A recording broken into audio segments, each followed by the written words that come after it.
a show at the barn tonight. Cal Clutterbuck, a part of the exciting finish in the third period as the Islanders added 2 empty netters to cap off a 6-2 win in Game 6 over the Boston Bruins. And guess what? That means they are headed to the Stanley Cup semifinals. They're going to be facing the Tampa Bay Lightning in the next round. A little deja vu from bubble hockey. Hello, everyone. Welcome inside our MSG Network studios, the Mercedes-Benz postgame show. I'm Shannon Hogan, alongside 4-time Stanley Cup champion Butch Goring. Butchie, what a way to close out Boston tonight. It was spectacular, to say the least. I mean, you talk about having 20 guys ready to go, on their toes, concentration, working as hard as they can, shift after shift. They just weren't going to be denied. I mean, they had their minds made up. This was going to be their opportunity to close this series down, and they made no mistakes about it. I mean, they were ready to go, and they just wore Boston down. Boston was pretty good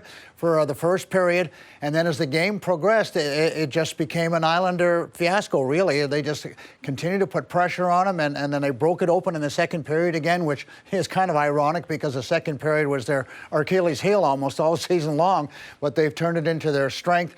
And poor Boston just never had a chance. I think Joe Micheletti was saying that they didn't get a shot on goal for about the last 13, 14 minutes.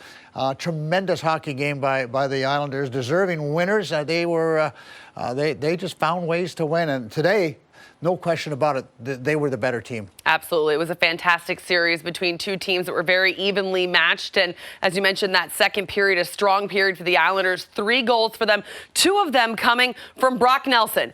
I'm not going to give Butch full credit. Brock had to do the work. But, Butch, you did say he was your player to watch for this game, and you were looking for him to kick it up to that next level, which we've seen before from Brock. Yeah, we talked about it. I believe it was Game 6 against Pittsburgh. So, you know, the series was on the line, and Brock was the best player on the ice. He was a superstar that night.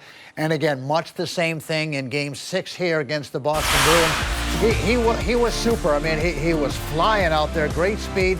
But his concentration level, his compete level was just so good, and it was right from the opening faceoff, Shannon. I mean, he just kept coming. He was visible the whole game. 2 or 3 shots early on in this hockey game. So, you know, when you have the puck, that means you're on your game. It's when you don't touch it. There's the steal, and then he quickly be able to give the Islanders a 1-0 lead. And nothing changed as the game wore on. That line continued to be strong. Nelson, again, good play by Bailey over to Brock Nelson. And he was on a mission tonight, as his whole team was, but he was an outstanding individual tonight. So he might be a guy that when you really need someone to dig down and elevate his game 6s or Game 7s, that could be your man. Yeah, definitely, especially when you look at the numbers. The first 4 games of this series, he didn't have a goal yet, only had 1 assist on 6 shots.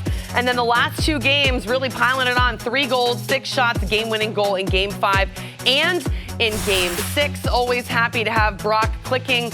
And if you look at the most goals through the first 60 playoff games of their career in Islanders history, he's in some pretty good company there, Butch. Mike Bossy at the top of the list with 41, but he's now tied with Denny Potvin.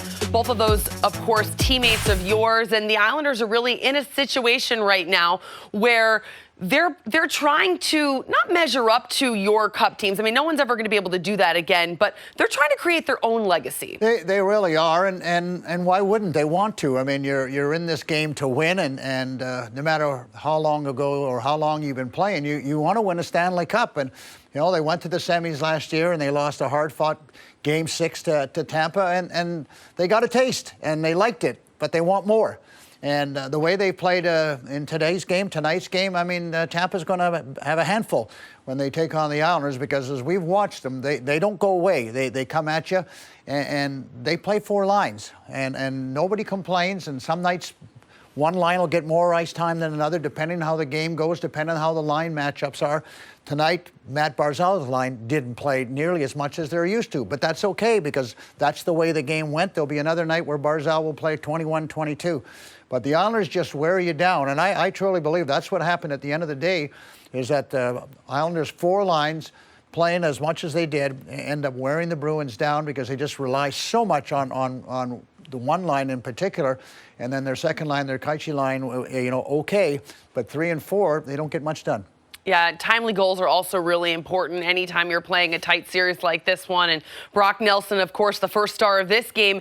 And a lot of that has to go from his first goal. I mean, the Islanders were tied going into the second period. Butch, break down this goal and how important of a turning point really it was for the Islanders at this point in the game. Well, we talked about, scoring the first goal, and the Islanders are a much better team when they have the lead, as are most teams, because then they can settle into their game. So this is an important goal for the Islanders as they, Letty racing back to get it. That's a key element. Always talk about get back as quickly as you can. It just gives you more times. He has a quick look, whips it all the way around the board. Watch Nelson coming through the middle of the ice with speed. That's important too.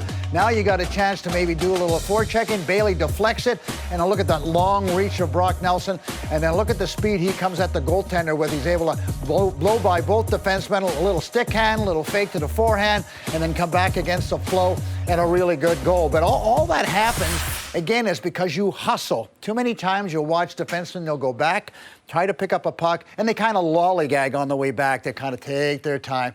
Not this time. Letty was back in a hurry because he knew the forecheck might be coming. Saw what was open. Josh Bailey was open, but Brock Nelson, he recognized it could be a little chip into the middle of the ice, and he wanted speed. He got speed and created the turnover. No lollygagging, says Butch Goring, and that is definitely a key for the Islanders in this one.